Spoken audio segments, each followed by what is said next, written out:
Hindi ka na iboboto ng mga taga Davao, huwag ka nang umasa. Ito na yung huli ninyong tongtong dyan. Mabuti talaga at ngayon pa lang nagpakita na kayo ng kulay ninyo. Para naman hindi na kami mahirapan sa susunod na eleksyon. Natauhan. Ulul! Oh mga Lodi, pakinggan po natin ang dahilan ni Zubiri kung bakit po siya dumako dun po sa minority. At kasama po dyan si JB mga Lodi. O ito, pakinggan nyo po mabuti ha. Want to be identified more now with the minority. You were previously independent and you abstained when there was a change in the Senate leadership. Well, after what happened last week, with the handling of the shootout here in the Senate, natauhan ako, nagulat ako para sa institusyon na ito. At napaisip ako na malalim. Tinanong nga ako ng mga anak ko na bakit nagkaganito sa Senado.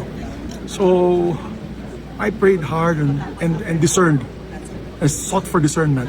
And I said, it's about time that we make a stand na maiba ang pangyayari dito sa Senado, na maibilik natin ang dignidad ng Senado.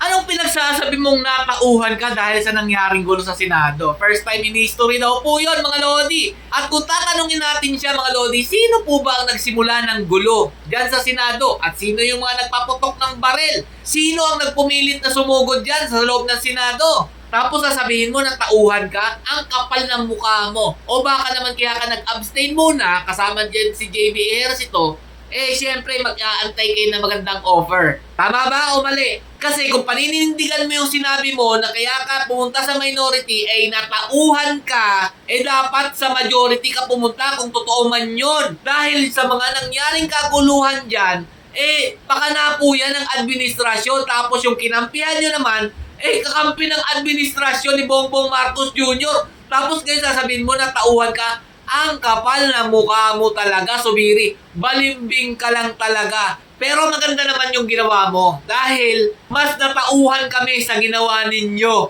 Ibig sabihin yan, namimiligro ka na rin kabilang ng ibang senador na manalo pa dyan sa pwesto ninyo. Ito pa si JB mga Lodi. Kunyari, binabalanse lang daw niya pero pupunta rin pala sa minority.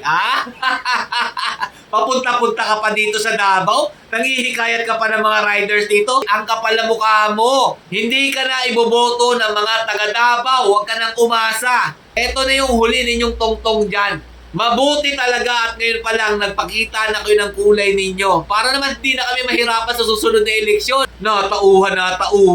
Ulul! Kahit ano namang gawin ninyo dyan, mananatili talaga sa taong bayan itong 13 na tumindig para sa ikabubuti ng ating bansa. At kahit matuloy yung impeachment trial nyo dyan dahil nag-convene na kayo, 16 votes naman ang kailangan nyo para tuluyan ninyong mapa-impeach si VP Sara Duterte. Pero ito pa pinakamaganda dyan. Dahil nagpahayag na po, di umano, si Camille Villar ng kanyang saloobin about po dito sa 13 senador na nasa majority, ang kakalas daw po dito sa 13 senador, masahol pa daw po kay Judas. Inilahad po yan ni Senator Marcoleta. Kaya kahit anong gawin nyo dyan, hindi pa rin kayo uubra. Stay safe mga Lods and God bless you all. Tuloy-tuloy lang po tayo sa paniniwala dito sa 13 senador na to at huwag na natin pong pagbigyan yung mga traidor sa taong bayan. Duterte pa rin.